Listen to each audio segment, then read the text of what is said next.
Morning. Good morning. Thank you all for coming. We've been doing this, and I guess I should say we, being the Democratic Haitian American Caucus of Florida, as well as the DHS. And I need, of course, to thank Dr. Pierre for putting both of those organizations together over the last few years at the Congressional Black Caucus. And the idea was to give information and advocate for Haitian American causes as well as for the island itself. And I guess I want to start out. My name is Jean-Philippe Austin, by the way. I'm a radiation oncologist in South Florida. And I think we have an incredible panel this morning to talk specifically about TPS. This session is so apropos, and TPS for Haitians, that was that Secretary Kelly talked about ending as early as January of next year. So why is a cancer doc moderating a panel on TPS? And I have to believe that the ideal person may be an immigration attorney, right, like Kurt. But I think the idea was that it would be at the level of the conversation maybe too high for most of us, including myself. And my wife would say that I'm incapable of making a discussion too technical. I just don't function at that level. I actually think there's a guy that I used to know in New Orleans, who's the head of the New Orleans Medical Association. His name was Keith Ferdinand, who used to say, explain it to me on a third grade level. And this was 20 plus years ago, and I still think that's true.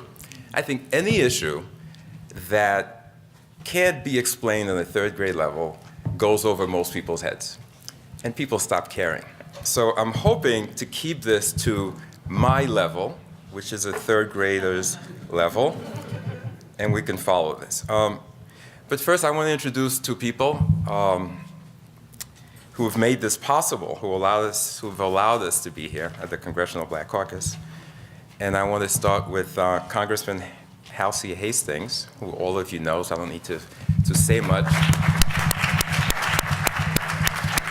who's been an incredible supporter of immigrants over the decades, and there's no reason to go into that, and supporter of Haitian American causes in particular. And so, Congressman. Good morning, everybody. I'm very happy to be with you as we discuss this particularly important matter at this important time. I'd first like to thank my good friend. You know, in Congress, you hear us say, he's my friend, or the gentle lady who is my friend, and a lot of times we're lying.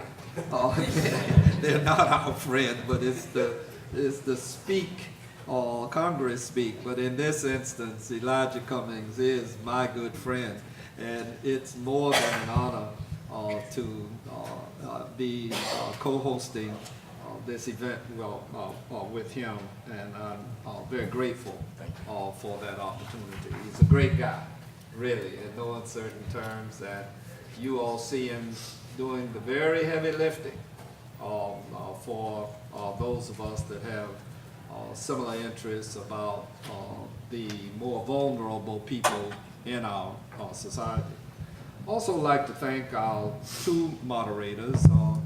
Dr. Austin has already kicked it off, and I'd appreciate it if you all would give he and Dr. Larry Pierre a round of applause.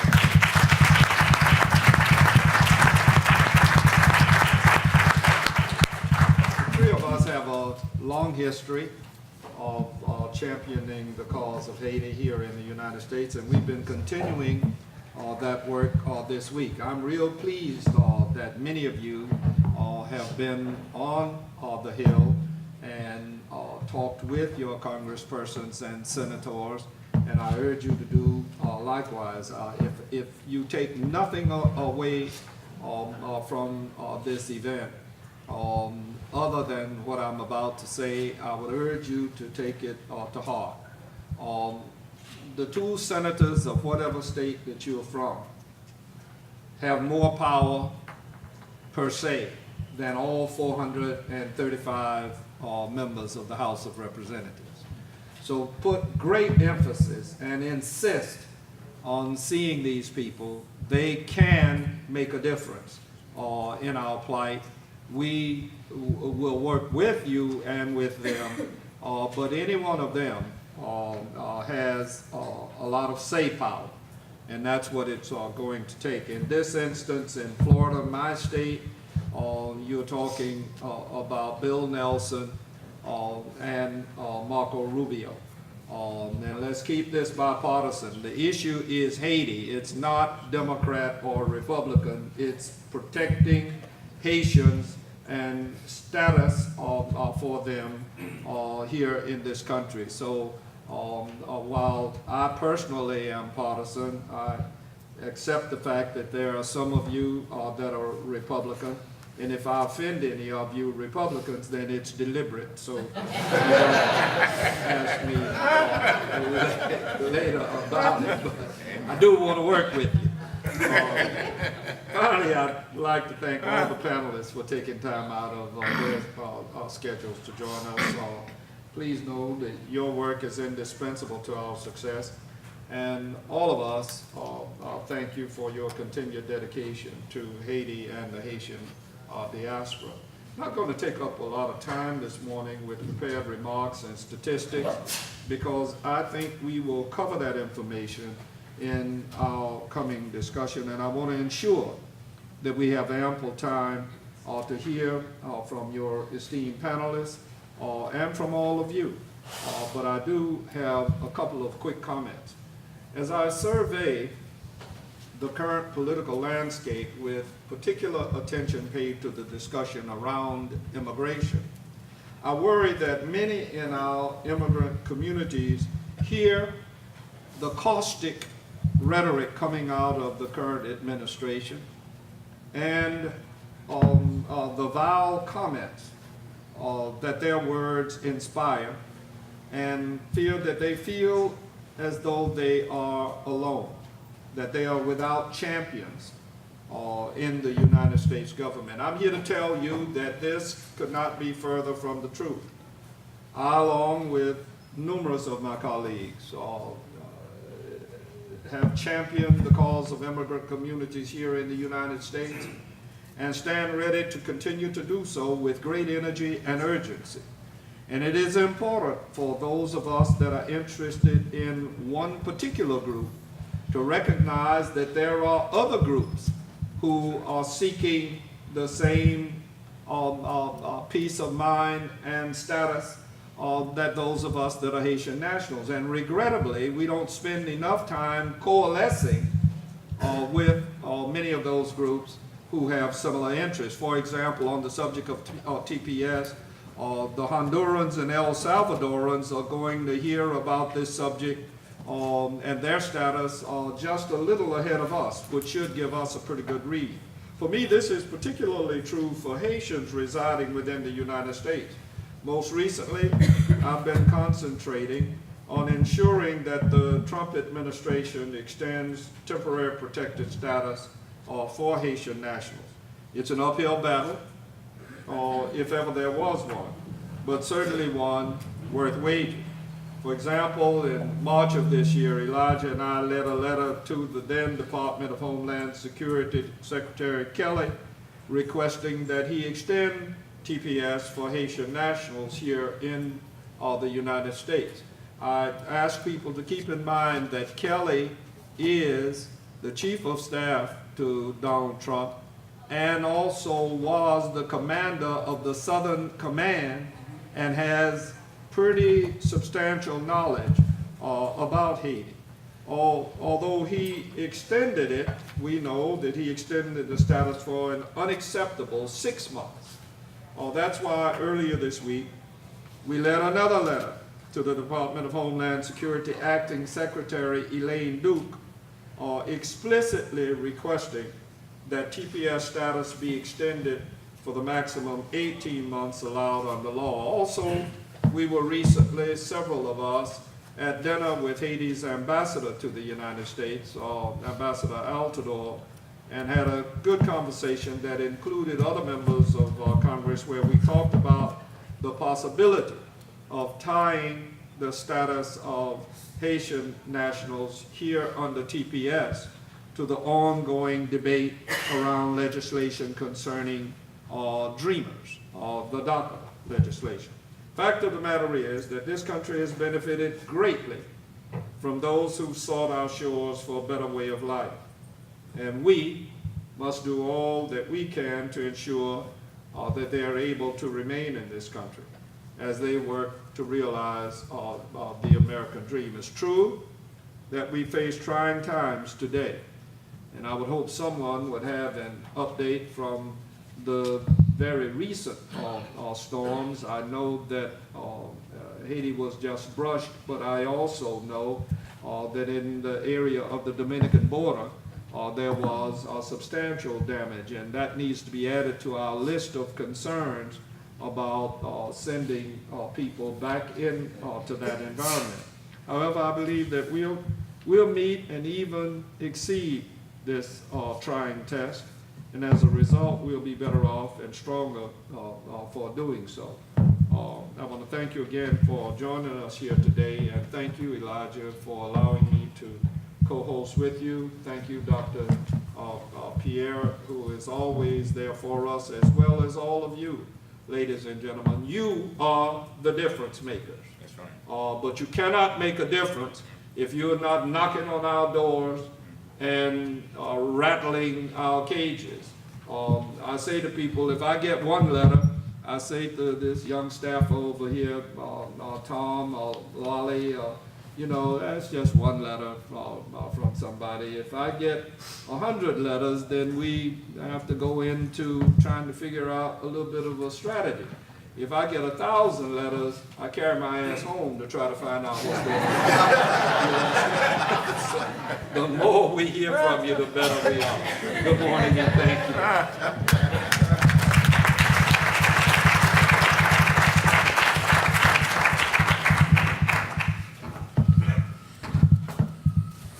Good morning, everyone. It is certainly my honor and my privilege to be here, and I want to thank Congressman ALC Hastings for his comments, and he's absolutely right. We are the best of friends. As a matter of fact, as I laid in the hospital almost the entire summer, one of the first calls that I got was from ALC Hastings, wishing me well. And I've said it to his face, and I've said it behind his back. When ALC speaks, I listen. In the caucus meeting, he doesn't speak a lot, but when he speaks, the forks go down, there's silence, because we know that it's coming from the heart. His ideas are very practical. They are based upon experience, passion, and intelligence. And ALC, I want to thank you publicly for all you do, not just on this issue, but for so many issues and standing up for those who have no voice.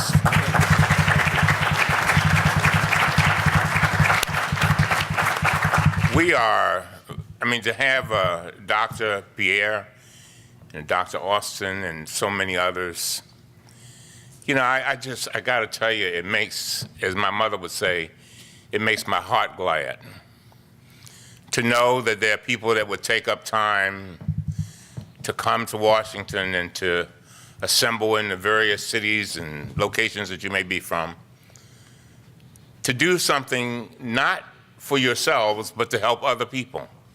Come on now. Not everybody takes time to do that. Many of you, I'm sure, when you was off to a meeting or even to this meeting, your husband or wife said, what are you going there for? You need to be back here taking care of the children, or washing the car, amen? Or helping me with the laundry. But you said that I have a calling, and it is about the people of Haiti. And I want to make a difference, not just for the people there now, but for generations yet unborn. And so I want to associate myself with all the words that I call him Judge. Judge Hastings is just talked about, because he's right. But I want to just pinpoint just two things in addition to what he said. I want to highlight them. I do believe that coalitions are so very, very important. He talked about it.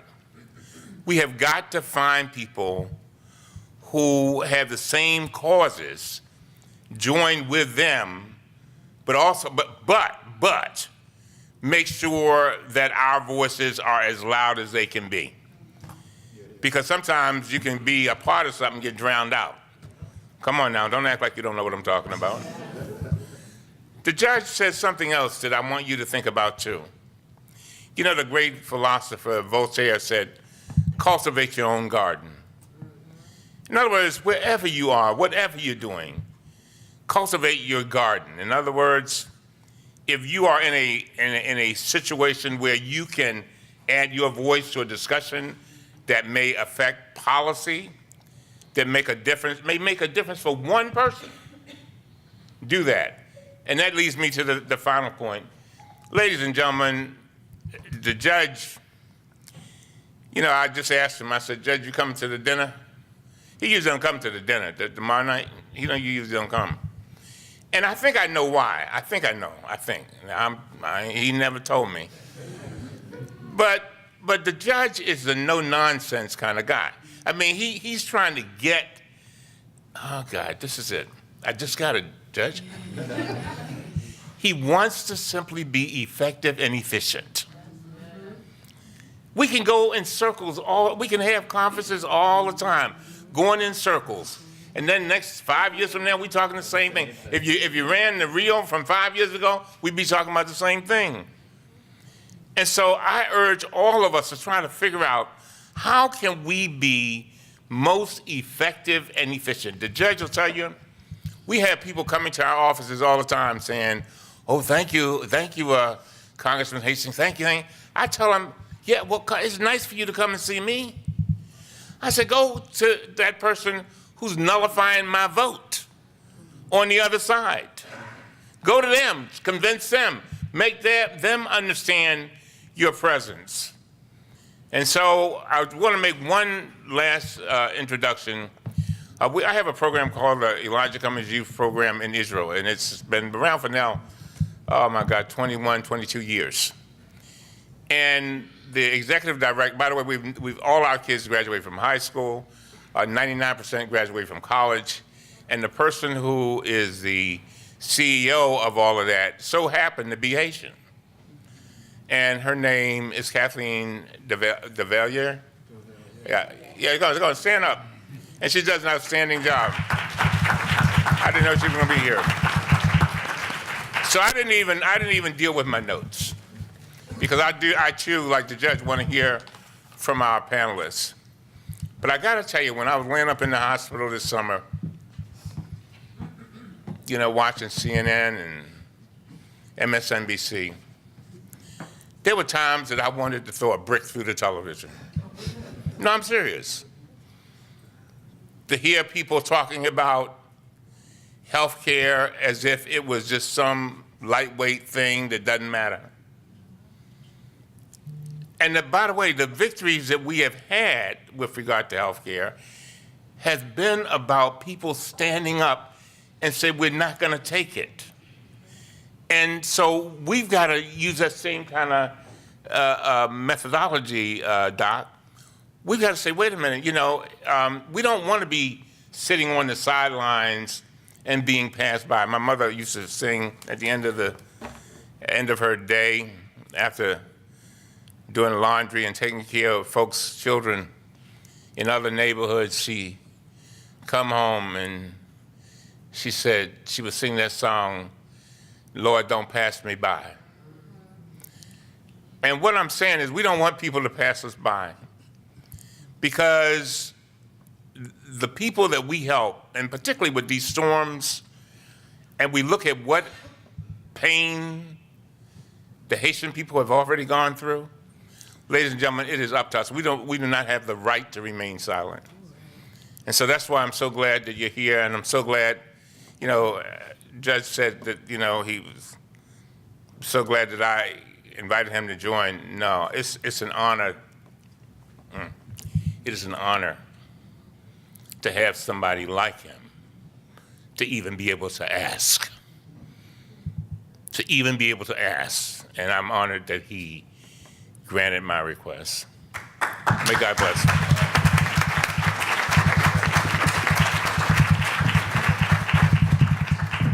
Boy, I don't know how you follow these two speeches. Before I get started, two things. Attorney General of Washington, D.C., Carl Racine, who's been a personal friend for years and was supposed to be here, as I call him my closer this morning, had a family emergency yesterday afternoon, so will not be here. Before we start, I also want to introduce three congressmen who made the trip from Haiti to be here with us this morning in support of what we're doing, in support of extending TPS. And I'd like to have them stand up, is Gary Bordeaux, Caleb Guillermo, and Romel Bourget. So I just want to put some of this Haiti stuff in context. So the Haitian diaspora sends over $2 billion to Haiti every year. And it turns out to be 20% of Haiti's GDP. Why that's important to know is that we're talking about sending back, we think, over 58,000 people who have been granted TPS over the years. So what is it going to do to a society that's already in trouble, where unemployment, we think, may be as high as 60%, where almost half of the population lives below $1.25 per day? So that push from the Haitian diaspora is really important to maintain that society.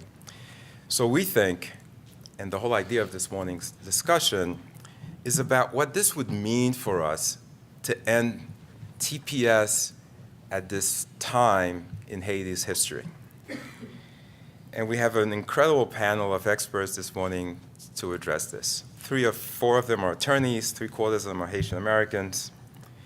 And we're going to start with Kirsch Kanze, who's an attorney in South Florida. He'll go on to discuss what TPS is, who qualifies for it, as well as who benefits from it. So putting this thing into some context. Attorney Vanessa Joseph will talk about the current situation in Haiti. Attorney Jose Magdalena Salgado will take on the economic impact of TPS, what it means, what the cost of sending people, deporting people, what it means for the economy of Haiti to have these people go back. And Francesca Menes will tell us where we stand with TPS.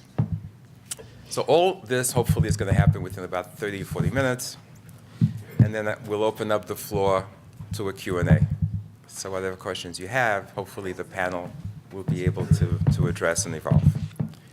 So we'll get started. We're starting up with my paper. Did I take your paper? Huh? Did I take it? Congressman Cummings Okay, I stole my paper. Sorry.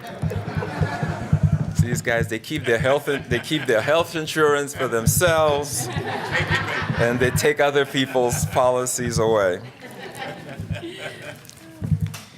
So I know a lot of you are from South Florida. I recognize you, and you guys know Kirsch, who's an attorney who practices in Florida, as well as federal court for the Southern District of Florida, formerly an assistant state attorney.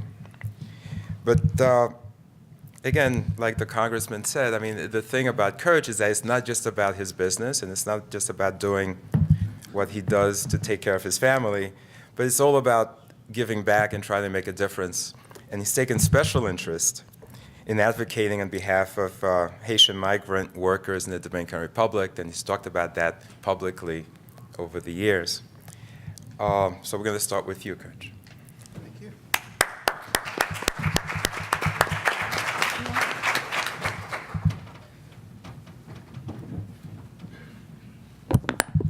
Good morning to you all. Good morning. Good morning. Try this again. Good morning. Good morning. As JP said, thank you. TPS is an issue that is dear and close to our hearts. And it's a pleasure for me to be here with you today to do this presentation. But before I start, I must thank, number one, Dr. Pierre for inviting me this year to take part in this conference, and thank our honorable Congressman, ALC Hastings. That's my congressman, by the way. I live in his district. And I told him I voted for him, so he better be nice to me. As well as Elijah Cummings, whom I've seen on many occasions at Dr. Pierre's house. Now, today, we're going to do a little academic exercise. I remember when I was in law school, you will prepare for a particular assignment, and the professor will come on the day that you're supposed to deliver your assignment and say, Mr. Kanzi, you were preparing to argue the case for the plaintiff, you're going to argue the defense. I said, well, professor, I prepared for the plaintiff. But you asked me to do the defense. I was not prepared to argue the defense, and that's the exercise more or less that we're going to do today. I did prepare a PowerPoint presentation for you, and upon arriving here today, I was told that there is a technical problem, so I will not have access to my PowerPoint presentation. So I'm going to do without it, and hopefully I'll be able to deliver just as well. TPS, as JP just mentioned, a lot of you may already know what TPS is, but for those of you who may not have that background, I'm going to be able to explain to you what it is and what it's not. TPS stands for Temporary Protective Status. Back in 1990, as part of the Immigration Act of 1990, Congress established a procedure by which the Attorney General at that time will have the discretion to grant that particular status to nationals of different countries. Now, we no longer that privilege is no longer given to the Attorney General. It's rather given to the Secretary of the Homeland Security. TPS usually is given for the following reasons. One, let's say, for example, you live in a country where there are armed conflicts, such as a civil war. That's one reason why Congress designated the executive branch to be able to grant TPS to people for that reason. Two, for environmental disasters. For example, if there is an earthquake, there is like hurricane. In the case of Haiti, it's because of earthquake and hurricanes that were able to be granted TPS by the Obama administration.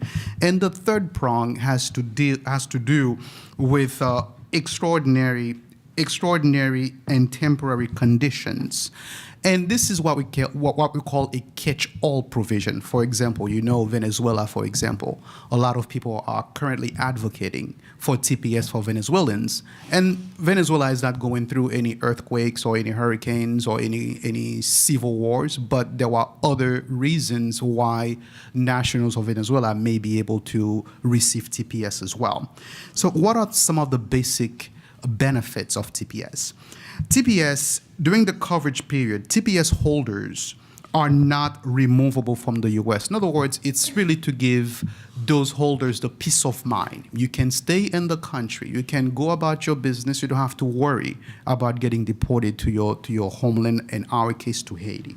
TPS holder can also obtain an employment authorization document, what we call an EAD. That means they'll be able to work, seek employment, and work. And as you may not be aware, I'm personally knowledgeable about attorneys, doctors, professors, teachers, people, all from all walks of life who are currently TPS holders. They're not just pigeonholed in just one little area. It's a spectrum of different fields that you will see TPS holders from.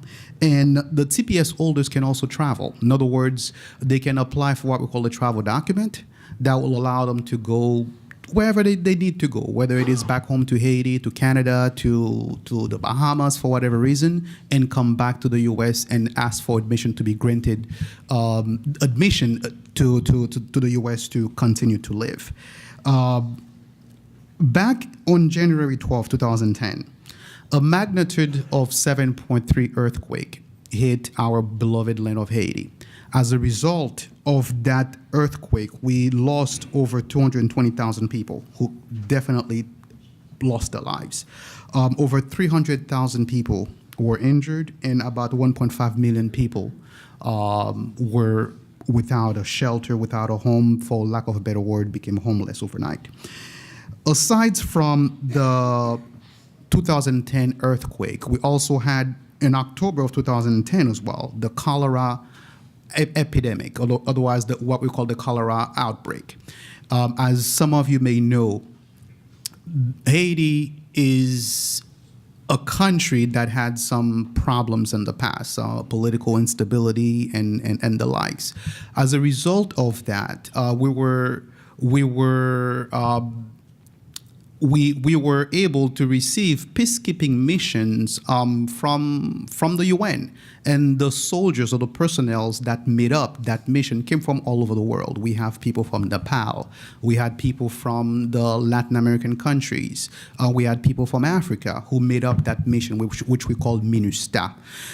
As a result of that mission, one thing that usually happens, so you know, the UN personnel working in that mission, from time to time, they're granted leave to go back to their home countries. In other words, if they're from Nepal, they may be granted time to go and visit their families and come back to Haiti. So while those people were going back to Nepal, the ones from Nepal, when they were re-entering the country, apparently some of them came with the cholera disease, perhaps unknowingly, but they did.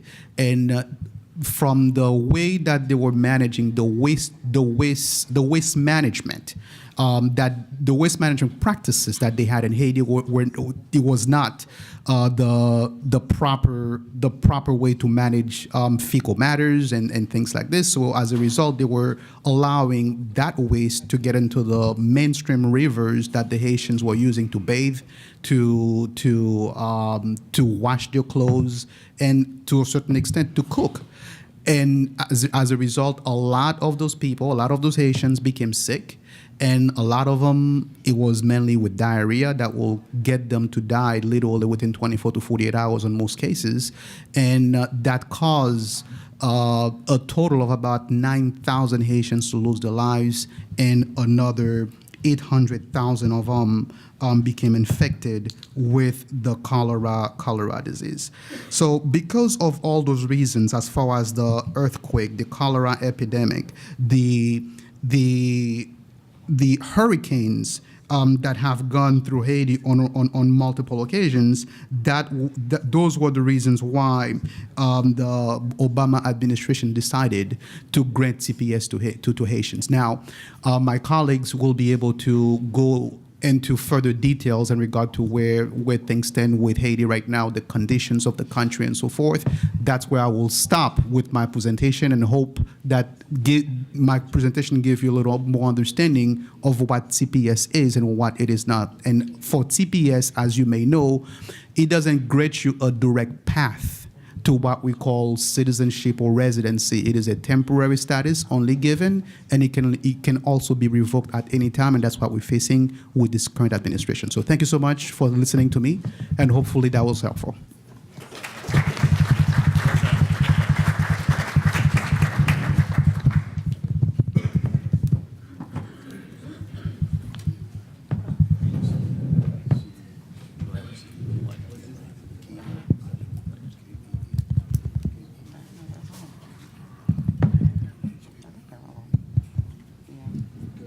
Okay, I just want to quickly present three dignitaries who are here as well. Ambassador Paul Altidore, who's a good friend. Please stand up, Paul. He's the Haiti ambassador to the United States, the former chair and current member of the Miami-Dade County Commission, Jean Monestime, who I saw earlier. And Keon Alderman, thank you for coming, who's on the City of Miami Commission. Is he here? Very good. So we're going to go right along. The next discussion is where are we with TPS for these people who we believe need to have TPS extended under the current administration. And Francesca is going to be doing that next part. Francesca Menez is the Director of Policy and Advocacy for the Florida Immigrant Coalition and Political Director of the Florida Vote. She was actually born in Little Haiti, raised in Little Haiti, and completely committed to that community. She earned a master's degree in public administration with a certificate in community development at FIU. Co-founder of the Black Immigration Network, serves on a bunch of county advisory boards, and most recently, the big thing a few months ago in Miami, for those of us in Florida in general, was that she was elected treasurer of the Florida Democratic Party. So Francesca.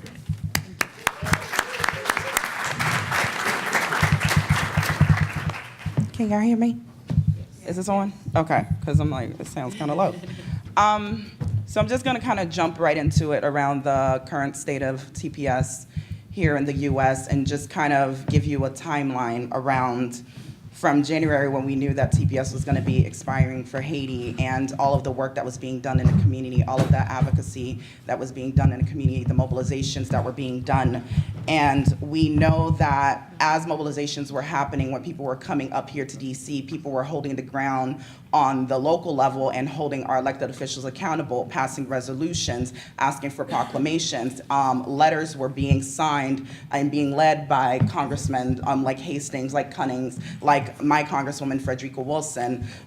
We had massive protests that were being had locally, and that was around bringing more visibility. And that was part of what the congressmen actually spoke about here, was that if we don't know what's happening in the community, if we don't know who's going to be directly impacted, then their voices are not being heard, then they don't feel a reason to actually do something for our communities. And so we were making sure that we were being heard loudly. We were protesting in front of USCIS, and we were making sure that they knew what the impact was going to be on the Haitian community.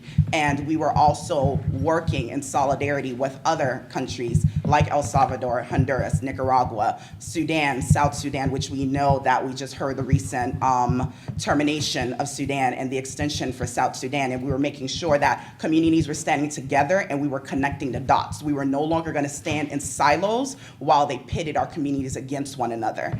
And we also, as I mentioned, engaged our elected officials. We had unions coming out in support. We had Unite Here, who was reaching out to Disney in Florida because we have over 500 Haitian workers who have TPS at Disney and what that impact would have been on them. We had we had like the Restaurant and Lodging Association coming out and speaking out, and that was massive to see business community actually speaking out on behalf of the Haitian community. We had Governor Scott, for whatever political gain he did it, which we know, and I'm not gonna go and put on my treasurer hat right now, but we know for the reasons that he spoke out in support of TPS, but nonetheless, the Haitian Chamber of Commerce met with him, and shortly after, we were able to get a statement from our Florida state governor to actually extend TPS as well. Unfortunately, what we got was only a 6-month extension, and we had to kind of educate our community because it wasn't the norm to hear a 6-month extension, but the rules do say 6, 12, or 18 months, upwards towards 18 months. And so we were kind of stuck in this conversation around, is this a termination or is this an extension? And we had to make it very clear this was an extension. There was no, oh, yes, we're hearing the conversations that you may have to pack your bags, but not on this policy. This was an extension, and that we now have a 6-month window to do everything that we can possibly do to shake things up, make our voices heard even more, to push our agenda and make sure that we get an 18-month extension while we also try to hold our elected officials accountable here in Congress to figure out, is there a legislative strategy? So kind of going to the timeline. We know on May 22nd, former Secretary John Kelly extended it for 6 months. That impacted over 59,000 Haitians who now are able to renew, who now are able to still work legally here in the US and not live in fear of deportation. We know that since Trump has come into office, there has been massive amount of enforcement. We're dealing with it here, we're dealing with it in Miami. I mean, for God's sakes, our mayor was the most embarrassing moment in Miami-Dade County, one of the most diverse areas in the country, was actually the first one to cower to Trump and say that we will rescind our 2013 policy that actually said that we would not enforce ICE detainers and we would not illegally detain people. And we had a heated debate that was actually led with Commissioner Jean Monestine, where we actually got the county attorney to say that the policy that they were actually trying to introduce didn't make any sense, but they were still going to move forward with it, and they still voted for it. And we're now illegally detaining people for long periods of time when we shouldn't be, because there's been so much precedent, court precedent, that says that you cannot detain people for that long. So now we also know that there is about 29,000 US born children living in mixed status families who have TPS. So not only are the families or the parents gonna be impacted, but you also have US born children who don't know Haiti that also face this kind of limbo of what's gonna happen to my parent. I can speak directly because I know I have family members. I have many family members who are on TPS, some are who are still in high school and trying to just make it by and not know what's gonna happen in the next 6 months. We know also the current extension now, with the extension that was made, the current expiration is going to be January 22nd, 2018. The 60-day mark in which we should be hearing a decision will be November 23rd, 2017. We know that there are 2 countries who are before us that will set the tone. This past week, South Sudan was extended. That's about only 49 people. Sudan, about 1,300 people was terminated. They gave them 12 months to be like, okay, you have 12 months to get everything in order, but yours will be terminated in November 2018. We have Honduras and Nicaragua. Their decision date is November 6th. So that's what's gonna set the tone, because that's huge populations. That's what's gonna set the tone for what's the likelihood of the extension for Haiti. I can't continue to explain how important it is when we go to the conversation around connect the dots, because as was mentioned, I work for the Florida Immigrant Coalition. We don't just work on behalf of Haitians. We don't just work on behalf of El Salvadorians and Hondurans. We work on behalf of all immigrant communities in Florida. And we've made it very clear that we are no longer working in our silos. We have to be able to come together, hold everyone accountable, and hold ourselves accountable for the fact that we've allowed our communities to be pitted against each other. Because it was a hard conversation with the Central Americans when we were first starting this campaign. And there is a national campaign where my sister is from the Black Alliance for Just Immigration, where I sit on their national steering committee for the Black Immigration Network, where we had to be in rooms, 2 Black women sitting in a room with probably 10 or 15 white men and 20 Latino men, and having to explain to them, our communities, Sudan, South Sudan, Somalia, Haiti, have to be part of the conversation. And you will not ignore our circumstances. You will not ignore the conditions in our country. And we as an immigrant rights movement actually have to hold ourselves accountable, because we cannot ask other people to do for us what we're not willing to do for ourselves.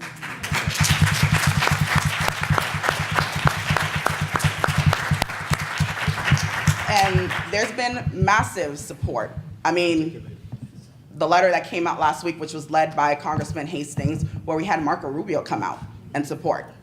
Now we're gonna hold his feet to the fire, because you're not just gonna sign a letter and you're gonna disappear. We're gonna be in front of your offices, even though you make sure to call the security guard whenever we show up to escort us out. We will be in your parking lots, because that's what we do. We will escalate, because we're beyond the point of conversations and letters, and there's now a point where we have to actually escalate the conversations, where we're willing to lay ourselves on the line. And I'll kind of stop there, because I can start rambling. And we're gonna pass it off.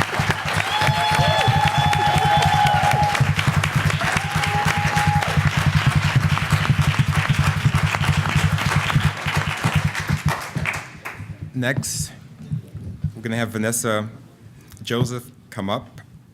Come up.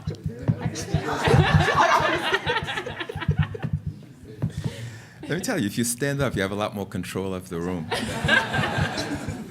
But Vanessa is an immigration attorney at Catholic Legal Services. in South Florida, where she provides legal services to the most vulnerable of our population. She conducts information sessions for immigration detainees, most of whom are from Africa and the Caribbean.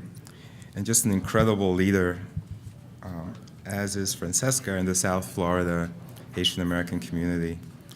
And Vanessa is going to talk about the current state of Haiti and as it relates to TPS. Vanessa.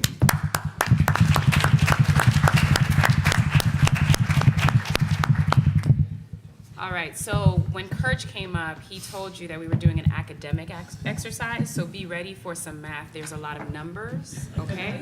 Between me and Jose, you're gonna get a lot of numbers. I hope you had your coffee, stay awake, because these numbers are really important when it comes to TPS. You good?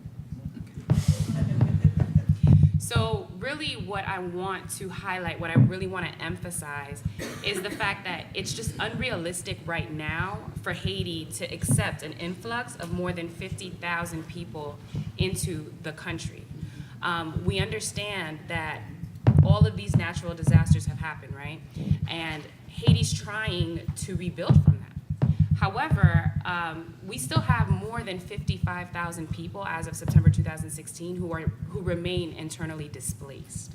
And we need to remember that after Hurricane Matthew, you had a great deal of people, my family included was affected, who became internally displaced as well because of the way it just killed the South. And not only that, but the hurricane also destroyed livestock and the crops. Right? So now you've damaged an already, somewhat weak infrastructure. You are losing the resources that you had. Now, what are you going to take 50,000 people into this country to do? And Kirch also mentioned cholera, right? So it's killed about 10,000 people or more.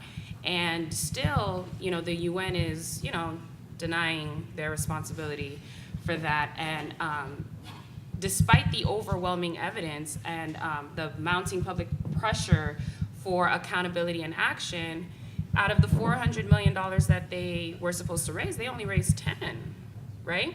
And it's been difficult for the Haitian government and internal communities to actually combat cholera, right? So what are you taking these 50,000 people, 55,000 or more people to Haiti for?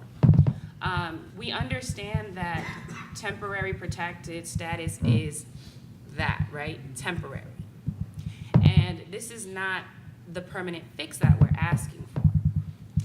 However, we need something right now, right? We need some sort of immediate action, and that's why these numbers are so extremely important. Let's give the country an opportunity to rebuild itself. And, I'd like to applaud our government officials in Haiti. They've come out and they've said that they want TPS to be extended for another 18 months.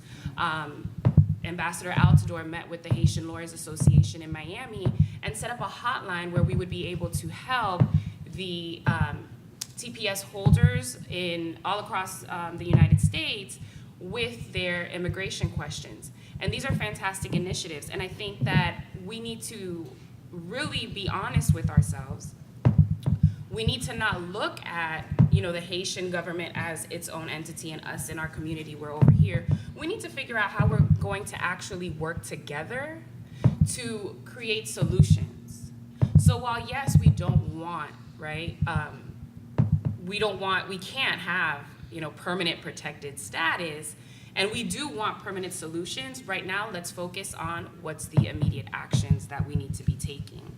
And so we will circle back to that.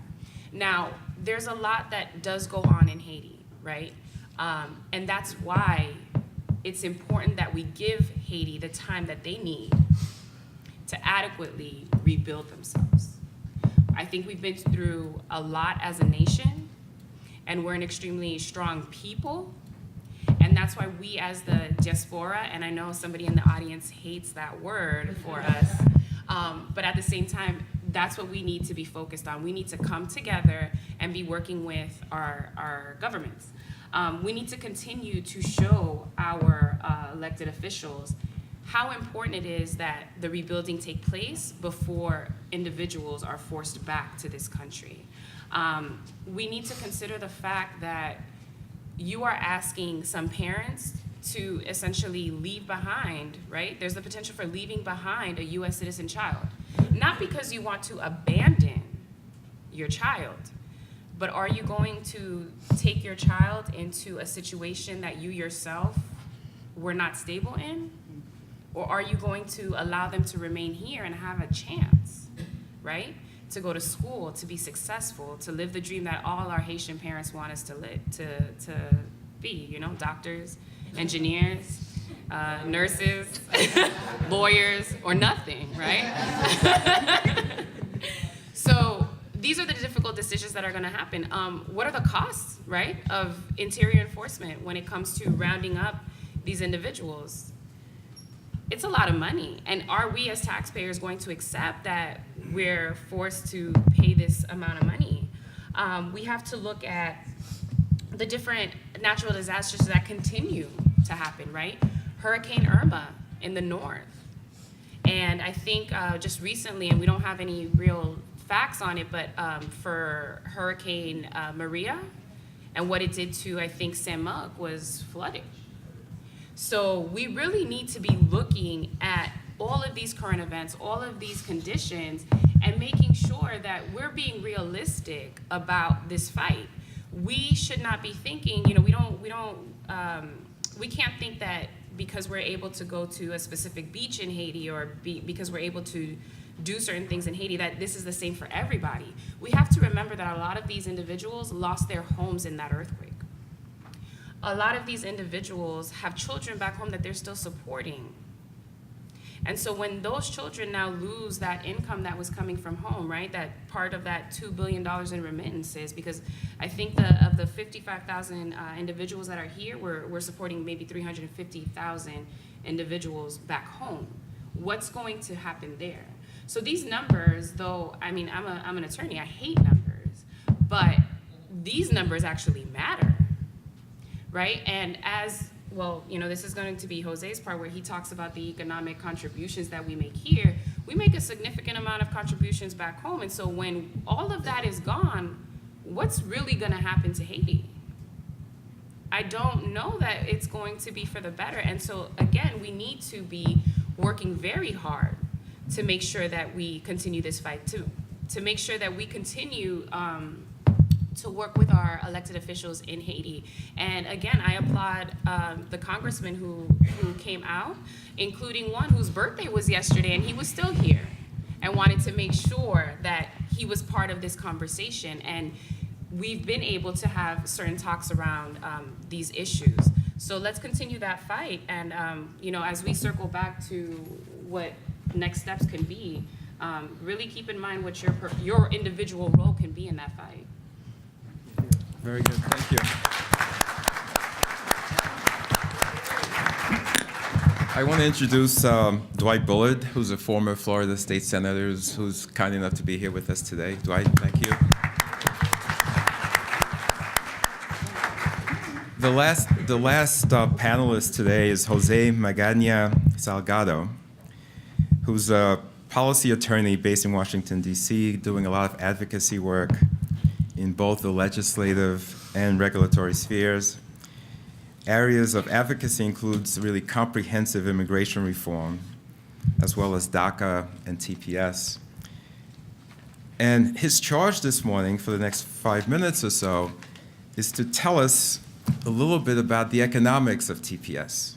I mean, there's a sense, if you listen to conservative media, which I try not to, I don't, it takes so much out of me, that immigrants in general are a negative, right? They're taking our jobs, they're using our resources, but there's really nothing further from the truth. It turns out that any study that you look at, any objective study, they're a net positive to the American economy.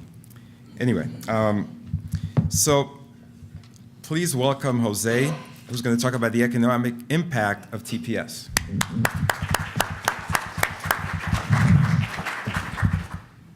So to start us off, the big question is, if TPS is a humanitarian-based form of relief, why are you talking about economics, particularly in the United States? Because in the statute itself, it doesn't say anything about their economic contributions. And we talk about this for two reasons. The first is to win the narrative. And that's because, as many of you know, there's this national narrative right now that immigrants, and particularly in the case of Haitians, USCIS actually wanted to provide data on their contacts with the criminal justice system in order to essentially stain the entire community and justify the end of that designation.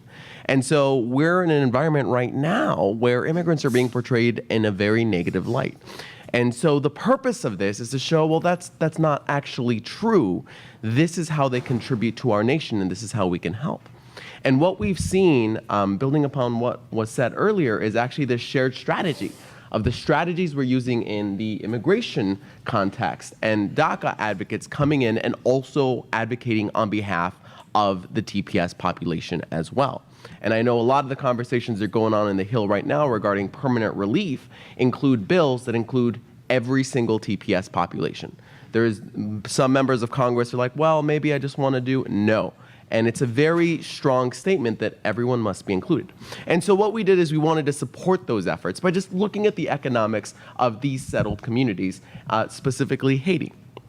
And so initially what we did is we just took census data, we crunched it, we looked at the results for 1 year and 10 years, and we got the results. Now, initially, if TPS for Haitians ends, the natural logical progression of that is that they are going to be targeted for enforcement and removed. Under this administration, everyone is a priority, no matter your individual circumstances. And so what we did is we asked, well, how much does it cost to arrest, to detain, to process, to fly someone back to Haiti? And so we looked at the entire Haitian population with TPS, and then we found that it would cost the federal government, e.g. taxpayers, $467 million, $500 million, to revoke the legal status of this population, yank them from their jobs, and deport them. So that's $500 million right there. We also looked at the loss of GDP. Now, for those of you not familiar with GDP, basically it's gross domestic product. It's a rough indicator of the economic contributions. And oftentimes GDP has a type of multiplier effect, because if you remove wages from a community, you also undermine the local shops and businesses where those wages would be spent. And looking at the Haitian population with TPS, we found that per year, they contribute $280 million in GDP contributions, and over 10 years, that would be $2.8 billion. And all of that would be gone if this population was deported.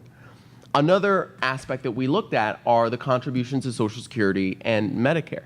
Because those contributions are taken from everyone's checks, we were actually able to extrapolate how much they contributed to those trust funds. And because the trust funds are so well run, today's contributions are actually being used to pay today's obligations.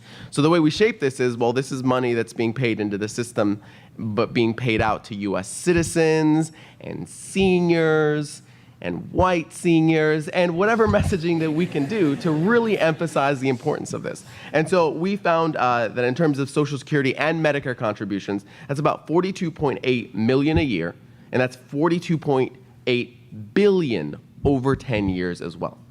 And so one of the last things that we looked at is, well, if all these people are going to lose their work permit, their ability to be lawfully employed, their employers are going to have to let them go. And their employers are going to have to go out and find someone to replace them. They're going to have to recruit, they're going to have to interview, they're going to have to retrain. And so if you're essentially saying, let's do this policy decision that's going to cost employers $60 million in turnover costs, you can see the negative impact that such a decision would have on businesses. And so the reason that we come up with this data and identify these potential losses and contributions is because sometimes, even though it should, the humanitarian argument doesn't work for certain constituencies, sometimes certain conservative constituencies. But when you start talking about dollars and cents, they tend to be a little bit more open. But at the same time, we view this as a supplement to other advocacy, because at the end of the day, Haitian TPS holders and other TPS holders shouldn't remain in this country because they're an economic benefit, which they are, but they should remain in this country because it's the just humane thing to do. So with that said, maintaining Haitian TPS is not only a good deal for Haiti, the Haitian community, but also for the United States.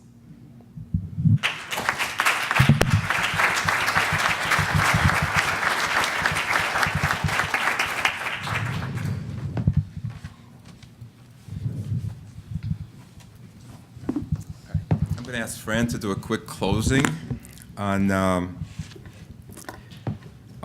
where we are with TPS moving forward.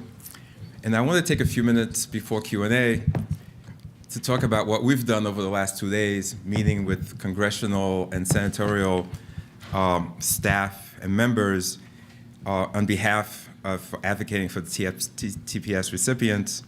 And then lastly, I wanted to say what we would want for you to do as you leave this place today. So, Fran, please, 2 minutes. Probably gonna be more than 2 minutes. And I'm sharing this with Vanessa, so we're gonna kind of like try to crunch it as quickly as we can. But we've basically been talking about all the layers of engagement, action, advocacy, talks of escalation, the economic conversation, and the many ways that we can move and elevate this conversation that we're having around TPS, and possibly moving towards permanent status, which is part of the conversations that are being had here on the Hill. We know the government of Haiti is attempting to address the issues, the conditions that have resulted from the earthquake, from cholera, from the hurricanes. And if we really want to have a real conversation around TPS, actually we could be having a conversation around redesignation, not even extension. Because we know Hurricane Matthew ravaged Haiti. My family is still rebuilding their homes, Guanas area, Jérémy, then you go to Cacas, which is out in the mountains, 6 hours away. And my grandfather finally moved back home and still trying to rebuild his home after Hurricane Matthew. And so we know the conditions are still there when we look at the reasons why TPS is granted in the first place. When we talk about the administrative context, there are many conversations that are happening where we're targeting Elaine Duke. It's just plain and simple. She is the acting Secretary of Department of Homeland Security. She is the one that ultimately will make this decision, and we know that there's gonna be a lot of people in her ear to help her make this decision. And we're hoping that those more seasoned USCIS folks will help her in making the right decision, as they did with South Sudan. When we think about the legislative arena, some of you may not even know that we have HR 2604, which was filed by Representative Mo Brooks. This is actually a TPS reform bill that would take away the power from the Department of Homeland Security to extend TPS and to give it to Congress, which means that if we gave it to Congress, we know nobody's getting extensions anywhere because Congress, it takes a long time. Like in Tallahassee, we know it takes about 11, 12 years to pass something good. Average, probably Congress, 30, 40 years, maybe a lifetime. Maybe a lifetime. No offense, congressmen. I know y'all doing everything y'all need to do, but the powers that be, it's very hard. It's a very hard decision to make, and if we give that to Congress, we know it'll be even more difficult. I've been working on it 25 Yes, exactly. See, we get into the average mark. With the legal conversation, and actually going back to the legislative, we've been having meetings, and we've been meeting, and Jose kind of mentioned it, is that, again, breaking out of the silos as we have these conversations around TPS. We're trying to connect the dots with DACA. These are all forms of temporary relief. And we have to figure out a way to have a conversation, a bipartisan conversation, and that kind of goes back to all these letters that are being filed and signed on with Republicans like Marco Rubio, where it's like, okay, what is the legislation gonna look like? And I'm happy to say that there are efforts being made around bipartisan. We have leaders like Yvette Clarke who have stepped up and said that I am willing to file my own bill. We have Congressman ALC Hastings who are like, we're willing to file our own bills, but we know we have to reach across the aisle. And so that's the work that is being done right now to figure out how do we work across the aisle to actually have that conversation. And it's not with the hopes, which is always the hope is that we can pass something, but it also elevates the conversation because now we have something when election time comes around in 2018 and you come back home, we can be like, did you co-sponsor the bill? And if you didn't, our communities will retaliate, and we will make sure in some way, shape, or form that you are uncomfortable when you come back home and try to seek our votes. Around the legal conversation, we know that there was a decision that was made in March around the Ninth Circuit and the Sixth Circuit, which allows certain TPS recipients, based on other conditions, that they can adjust their status to permanent status. And we have to also look at what are opportunities in other circuits where people could potentially adjust their status to permanent status. So there is a legal avenue to figuring that out. There are other conversations that are being had around, hey, should we go after Social Security? Yes. Are you trying to deport us? Then give us our money back, and so we can have something to go home with. And so there's a lot of strategic conversations that are being had legally. And for all who may be wondering, the Sixth Circuit, Kentucky, Michigan, Ohio, Tennessee, the Ninth Circuit, Alaska, Arizona, California, Hawaii, Idaho, Montana, Nevada, Oregon, and Washington State. And so if you live in these states, you should be contacting an immigrant rights organization in that state, because there's potential ways to help TPS recipients to adjust to permanent status. Other legal efforts, there are many coalitions across the country that are trying to provide support. I can speak for my organization, the Florida Immigrant Coalition. We have community protection coalitions across the state of Florida. And part of those community protection coalitions have been working with organizations like the Haitian Lawyers Association, where we've been doing Protect the People clinics. These Protect the People clinics are actually looking at ways to adjust status. Many people qualify for relief, but because they've never actually had a consultation with an attorney, because it may be costly, they actually don't know that they qualify for some forms of relief. I've seen in clinics, because we host a lot of citizenship clinics, where someone gets in consultation and they didn't even know they were a US citizen, because they were from derivative, like, oh, your parents actually became US citizen when you were under 18. You actually are a US citizen by cause of your parents becoming a US citizen.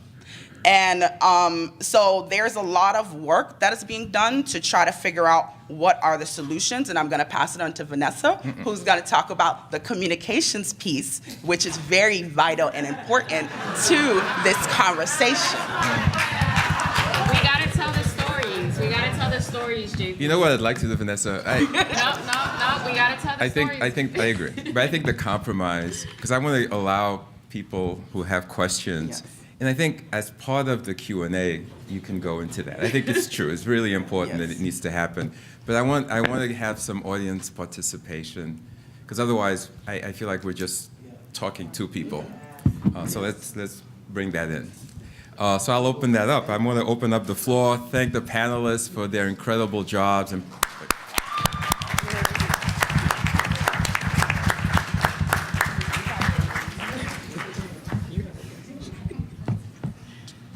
Good morning.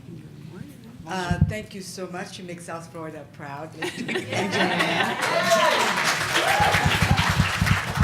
And Congressman. My question, I really appreciate the presentation. I would like to, you've talked about the fact that it's temporary because there's a sense that they will be returning home, but once home is rebuilt. I would like, I'm very happy that these gentlemen are here from Haiti, but I also think that it is our responsibility as members of Haitian living abroad, as members of the diaspora, to also keep their feet to the fire to rebuild properly. Haiti has missed multiple opportunities, whether it's Petro-Caribe and many other reconstruction funds to do it right. As a diaspora, we're not only investing through remittances, but every time we send money to Haiti, we make a phone call to Haiti, we're also investing in Haiti and in its reconstruction. So I would, I think that you've been very easy on the Haitian government and the elected official in terms of their own responsibilities to do the right things to Haitians living here. Thank you. Hi, my name is Sandra Dennis from South Florida. Two-part question. First and foremost, we've gotten a lot of community members who've asked about Social Security systems that they've paid into, specifically for folks who have been here for the last couple years or decade, almost a decade, who've been paying into these systems, maybe 401k, Social Security.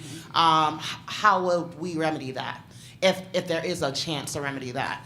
And the second question is, as say for instance, if this, if it's not extended, right, and folks have, I don't think we have thought about folks who have assets. What will happen to folks, to the markets as far as homes and businesses? There are a lot of negative connotations around immigrants and the work that immigrants do in our communities. But there are doctors, there are lawyers, there are dentists, they have businesses. And so what will happen with those businesses? And how will we have our systems interface with folks who may be deported from our country and live in Haiti? Will they lose their assets? And I think that's something we need to think about. And is that okay for us as Americans to have people be ripped of their assets if they have to be deported? Thank you. Who wants to take on that question? That multifaceted.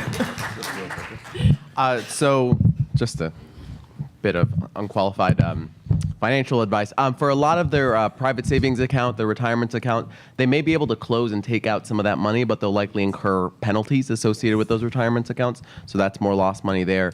For Social Security contributions, just like anyone else, if they work sufficient quarters, reach a certain age, they're able to start taking those out. But the vast majority of the population, I don't think has reached that point. And there is no mechanism for people who pay into these trust funds and then get kicked out of the country. That would likely require legislative change, and that just demonstrates the inherent unfairness of ending Haitian TPS. Jose, let me just add one thing to the last question that was posed. And you are correct. You have to work 40 quarters, which is about 10 years, to be able to withdraw money or withdraw benefits from the Social Security system that we have. And in addition, the 6 months that were given recently for the extension, as far as the administration is concerned, it was for that purpose, for you to get your ducks in a row. That's what they said that was supposed to happen. Now, are people doing it? Are they adhering to those advices? That's not sure. So the only thing I would kind of add to that, and I'm going to have to disagree with my brother over here, we're still fighting, and this was not a termination. So yes, we do encourage people to get their ducks in a row, but we're still fighting. And around the asset conversation and the businesses and making sure, like, we've been having conversations and working with pro bono attorneys also to figure out power of attorney, switching things over. We even have worked with school boards around guardianship documentation. So if you do happen to get picked up and you're put into the pipeline, so there's a lot of attorneys who are actually giving their time for free to figure out like the legal documentation process to make sure that people don't lose what they've worked hard for.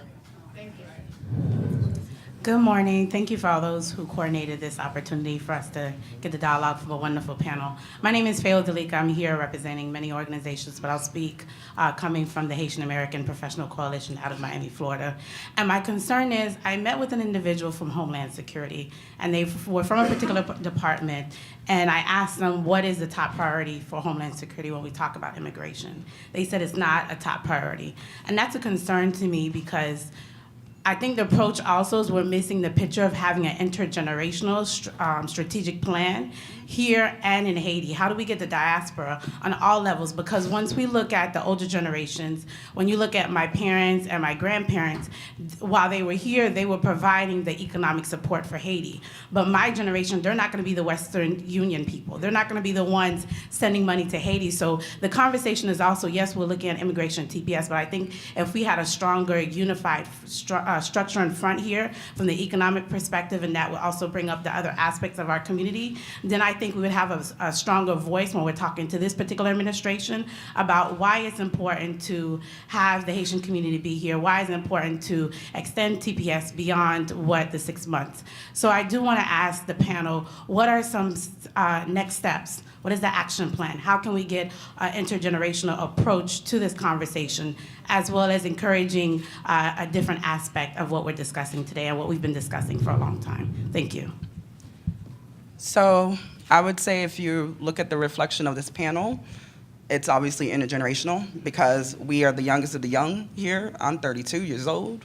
And we work with our elders who teach us the process, like Margarita I'm looking at, John Monestein, Jeff Lazoma, who are teaching us this process, JP Austin, to navigate and understand our connections abroad. We have fellowship programs like Saint La Fellows that takes our folks to Haiti so that they can be connected to their community. I am one of those Western Union folks because I got families to feed.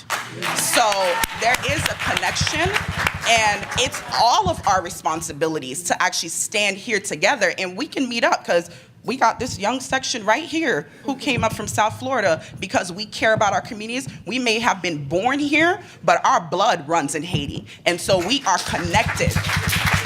And there are intergenerational conversations that are being had. There are connections, because I spoke to Leonie the other day. I was like, we know there are young Haitians in Haiti who are doing work. And we, as the diaspora young professionals, need to connect with them and figure out how we can support them and what they're doing.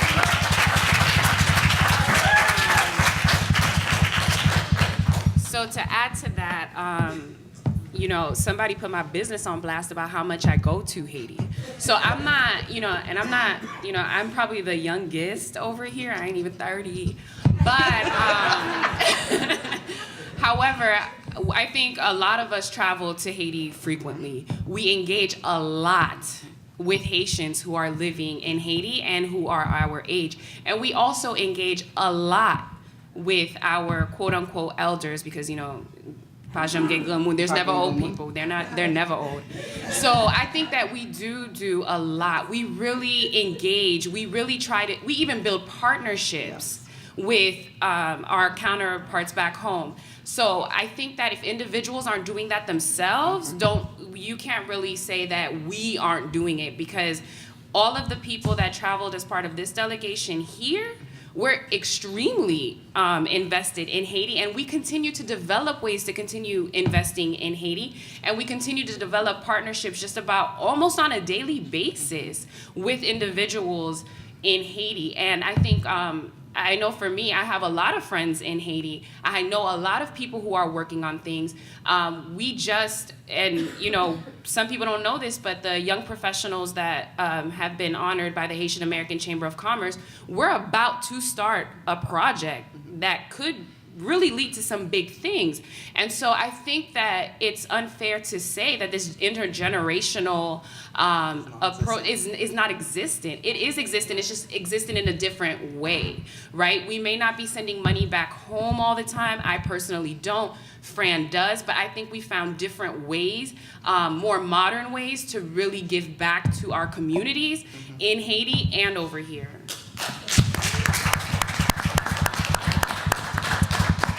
Before you go, I'm going to ask Ambassador Paul Altidore to say a few words regarding the Haitian government's position on this. Just put this into some context. So, Paul. Let me go there. He's like, you're doing the dance. He's like, what? How are you, sir? How are you? Good morning. Good morning. And I don't mean to crash the party. I just wanted to at least take a few seconds to put in perspective a little bit what we on the government side is doing on this TPS issue. There will be a conversation later that I'll be part of on a different panel, but at least this conversation is so important. I just wanted to be certain at least folks understand, one, what's happening, but more importantly, how you guys can be involved as far as our strategy in partnership with many things that are happening here. Keeping in mind that as of now, beyond members of Congress, and that's one of the asks I'm actually putting in front to members of Congress, we happen to be the entity as far as the government, the Embassy of Haiti, speaking directly with the administration on this issue. So there's been ongoing conversation with them on this TPS issue. Yes, the overwhelming belief is that as far as the administration is concerned, they want to do away with this program.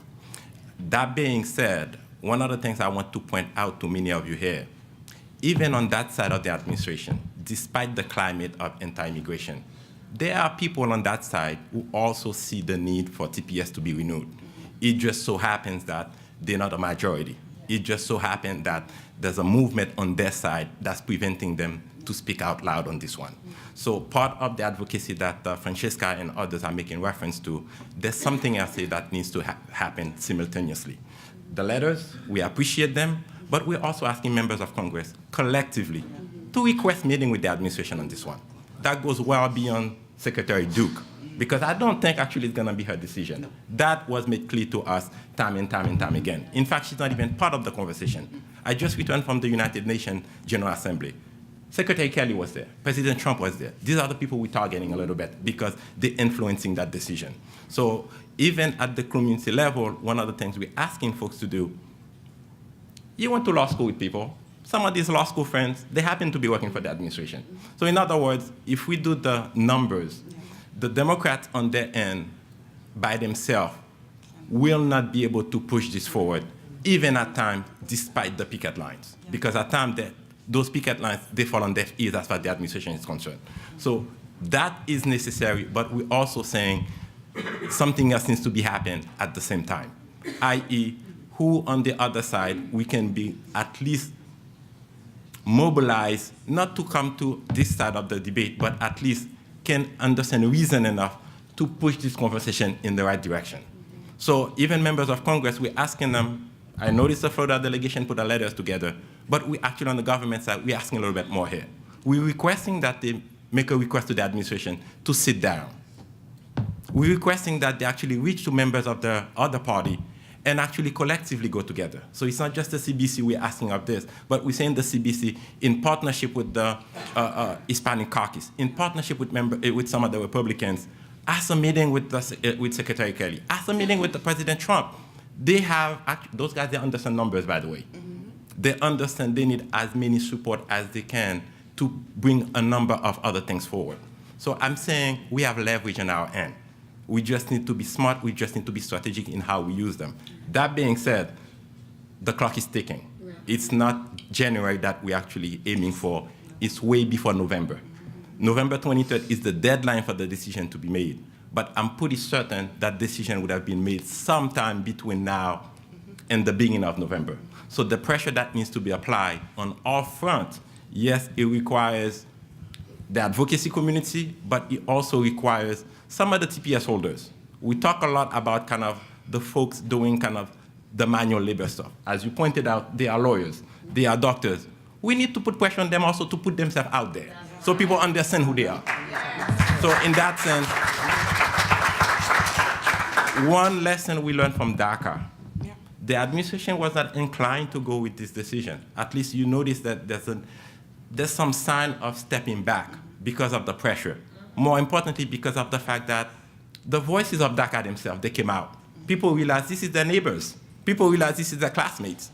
And then it created a whole new different dynamics. As much as they want to deport folks, but they realize, oh, this is my classmate they're talking about. This is my neighbor they're talking about. This is my coworker. That changes things.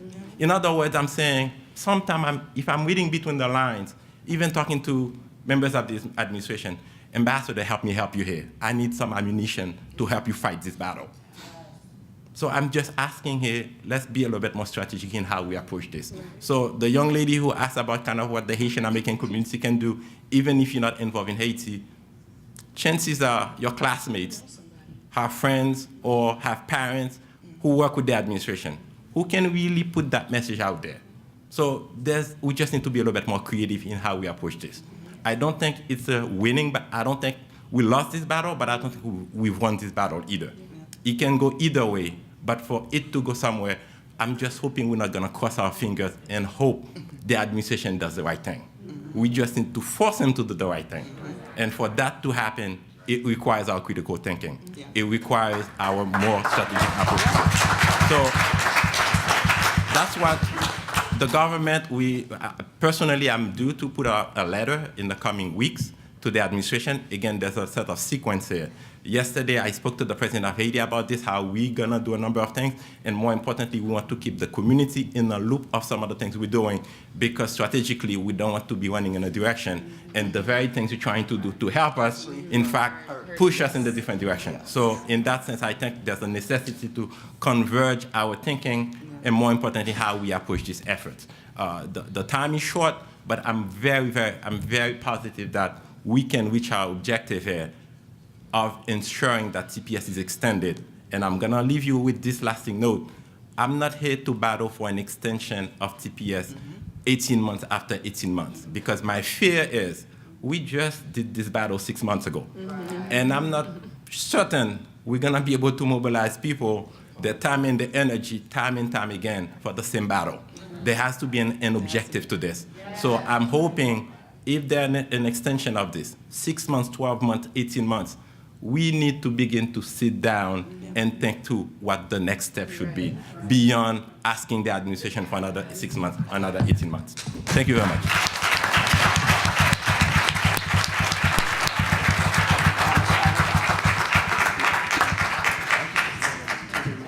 Please. Thank you. My name is Joseph Beauville.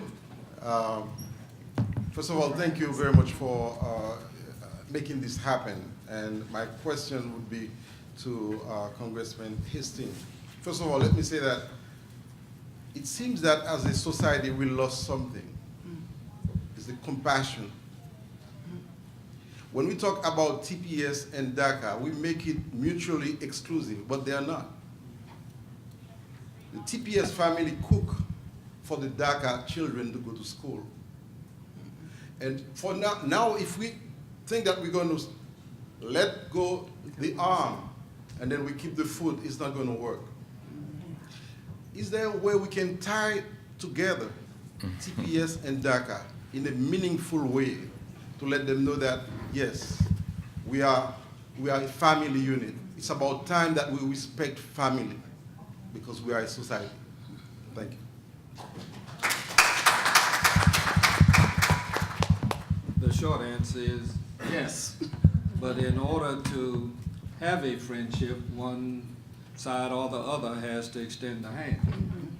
And toward that end, I would not want you to think that there are not many of us who are associated with those who are in the DACA struggle.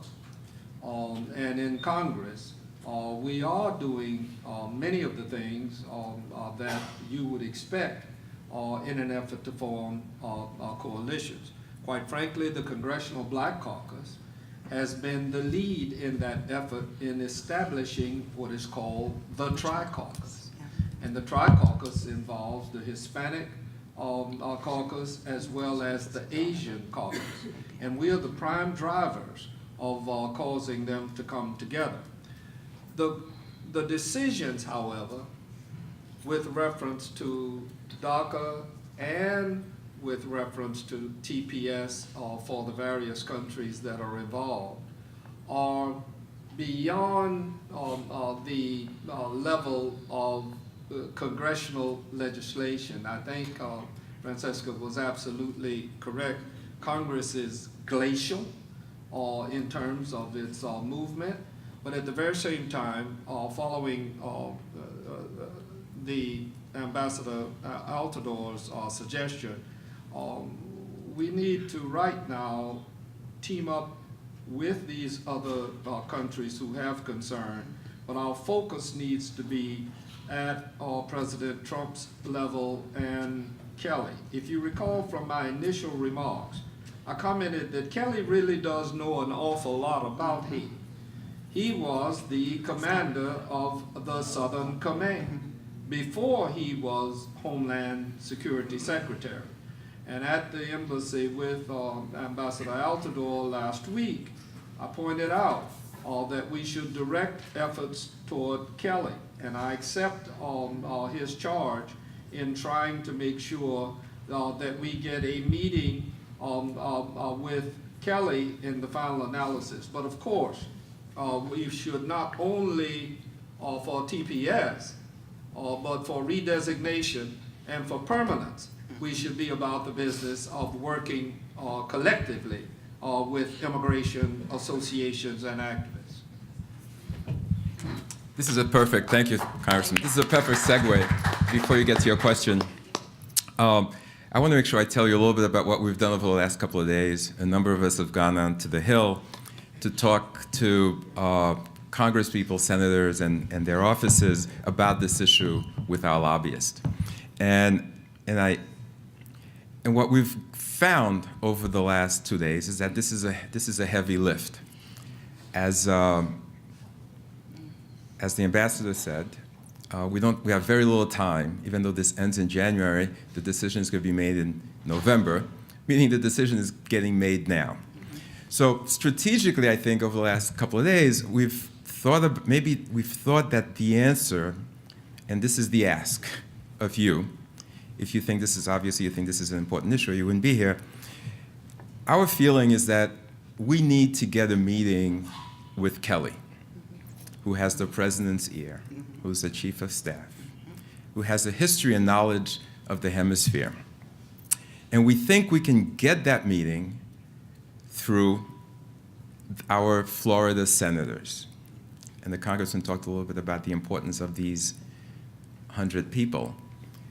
And if we can get Senator Nelson and Senator Rubio, and we've been talking to both of their offices about getting that meeting, then I think we have an opportunity to make our case. So the ask of you, really, would be especially people who live in Florida to make a call. You don't have to do 100 things. You don't have to go into the streets with 1,000 people, and make noise. But if you can call your senators, these on both sides of the aisle, they're your senators, and say that this issue is important to you, and that the community wants to meet with you, with Kelly, that is. We want to get a meeting with Kelly, who has Trump's ears. We think that may be the fastest path to changing the dynamics and getting this decision. So I just wanted to say that before we move on. So please make 2 calls today. That's all I would need of you if you live in Florida. Just call Senator Nelson, and if you don't have his number, we'll give it to you. And call Senator. Here you go. That's right. And as well as Senator Rubio. Just call. And as the congressman said, when 1,000 people call, it gets his attention. I'm sorry, please go. And we are following up with our lobbyists to try to make sure this. I just want you guys, you 100 plus people, to call today. Yeah, at least if we can do that, that'll be a start. We'll definitely set up a communication strategy. Repeat it, please. 888-671-4091. She's, by the way, she is Senator Nelson's top aide in Florida.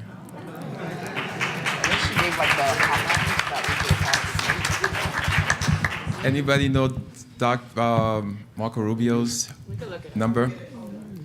We'll look it up and give it to you. We got to make these calls with our cell phones. While we're looking it up, I'm sorry. So patient. Hi, my name is Fabienne. I'm not from Florida, I'm from New York. I wanted to know, so I do a lot of public policy and advocacy work in New York, and part of my volunteer work includes doing advocacy work with UNICEF USA, leading a grassroots team. We meet with legislators and things like that. What can we do from New York, or what can I do to lead my team on this issue? For example, do you guys have like a communication strategy? I know you talked about that, so we can talk about the same message when we go meet our legislators. Do you guys plan on having lobby days or call-in days or things like that to help mobilize the community, not only in Florida, but in other states like New York as well? Yes. I definitely think that there's a lot that you can do. If you want to connect right after this, we should, because very frequently we're having conference calls, we're having meetings, and we're planning these different types of efforts to make sure that we really get everybody engaged. And it is an issue that sometimes there is some sort of disconnect. And I think it's going to be important, especially for you right now, to start looking for those stories in your communities. Because there are a lot of stories that we know of in Florida, right, with the mother getting picked up and then leaving behind a child, and things like this are happening, and we don't have those stories from New York maybe. So it's going to be important for us to get together, and I think after this we should connect to make sure that we have that. And I know Flick. Yeah, I was gonna say, let's connect, because there's mass mobilization that's gonna be here in DC, where all of our Central American, like all of us are coming together in October and bringing about 500 TPS recipients to the Capitol. So let's talk. Okay, by the way, I have Marco Rubio's number. And I'm not kidding. Just 2 calls for everybody in this room will make a difference. It's 202-224-3041. 202-224-3041. I don't see enough of you writing those numbers. Thank you. My name is Jonathan Slade. I've worked with Dr. Pierre for years, and I'm the one helping coordinate a lot of the meetings and all that. I'm glad you announced the phone number so the switchboard doesn't yell at me when he gets 200 or 300 phone calls.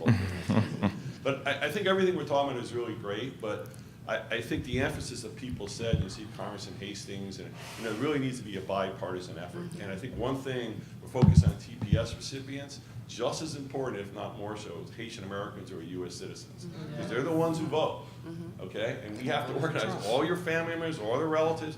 Everyone has to call. We're going to come up with a key target list. Like the speaker has a task force of 6 or 7 different members who are on the immigration task force. We need to figure out how TPS impacts them in their districts, right? Because it's the businesses, because every member has TPS recipients. So over the next couple of weeks, we're going to be figuring out how do we get to people, how does TPS affect their district?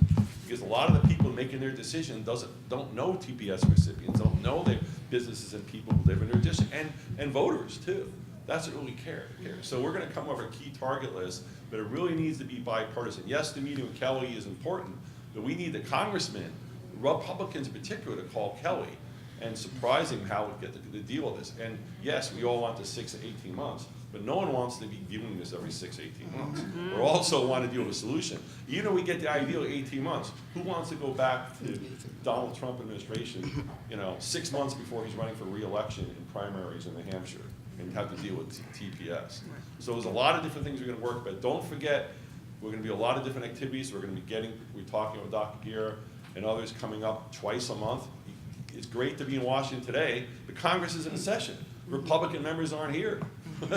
We have to come back every 2 weeks and meet with them, meet with staff, and show how TPS impacts their district. And again, it's very important to work with the other groups as well, because again, just the numbers are great for the Haitian Americans, but El Salvadorians and Guatemala, they have had a lot of impact too. So we're back with my colleague TC Wolf. We'll be able to work with you. Hopefully we'll see you all back in Washington again too. But don't forget to call, to get all your friends and relatives, and especially non-Haitian Americans too, just U.S. citizens who know them and or people who work for them. And Disney already wrote a letter on this. Yeah. We need 10 or 15 or 20 different businesses, to write, how am I going to run my business about this status of people in here legally, all of a sudden become illegal and have to deport them. We've never done that before. And even though we made a lot of progress, you all know, and I'll tell you all how this is a difficult administration to deal with this type of issues. So you have to have the pressure, and hopefully in many ways we're going to work with Congressman Hastings, maybe we could find a legislative solution so we don't have to rely on the president in 6 months, in January before every 6 months to deal with this. But we got to work it both ways. But again, it's great you're all here, but I urge you both, and it's not just when you're in Washington, there's a lot of work you can do in your home states. You can meet with them down there. All the members of Congress have district offices down there. We need to hear from you all on a regular basis, especially the Republicans, because they don't want to deal with this issue. And they're going to try to avoid it. And DACA, there's a reason why DACA is ahead of the curve, and a lot of members don't even know what TPS is, because they've had a great PR campaign. The face of DACA is every child immigrant who's around, but we need to do the same thing for TPS recipients and what it means. And we look forward to work. It's an honor and privilege to work with you all, and we're anxious to see you all in weeks to come and work with you on a regular basis.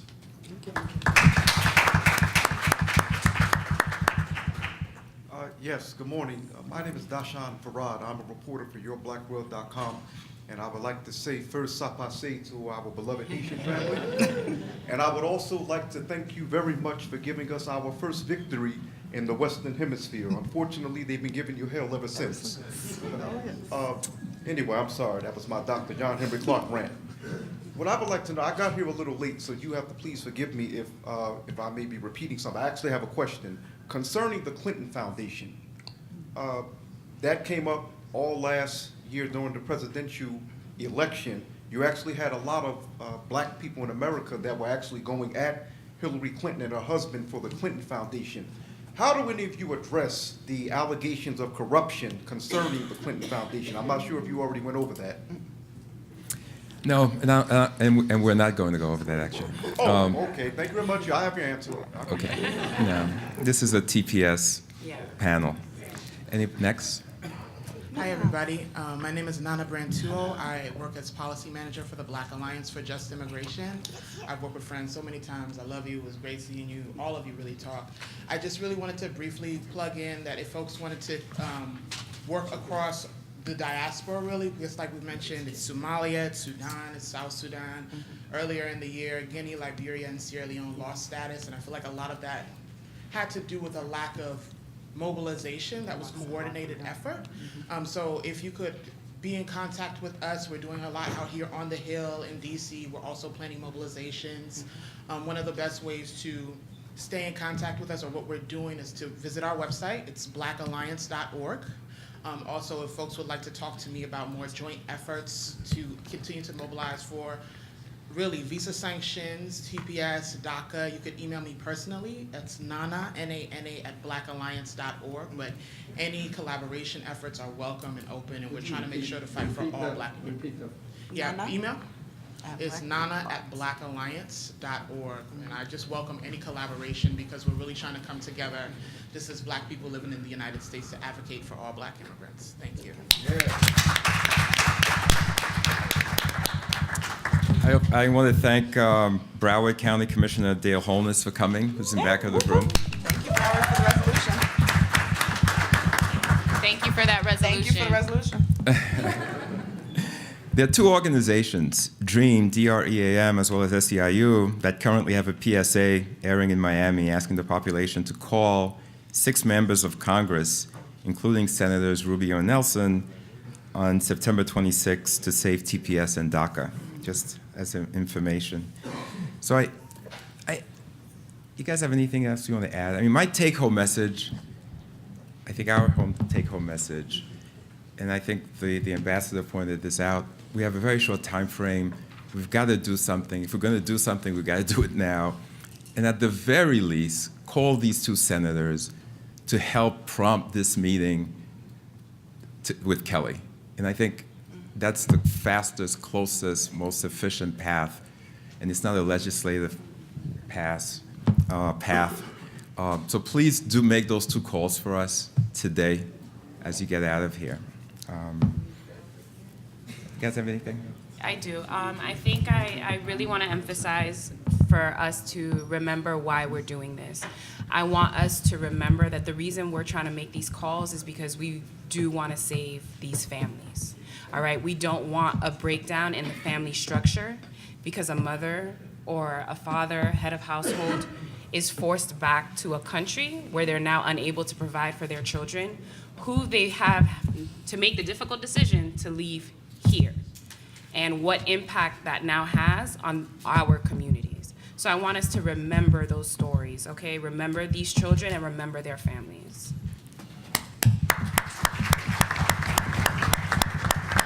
And the only last thing I would add, and it's kind of been said multiple times in multiple ways here, is that there's a very clear inside-outside strategy. I mean, that's kind of how we do policy. There are things that you may not know that are happening, and there are certain people who may not be willing to speak publicly, but know that they're doing things behind the scenes.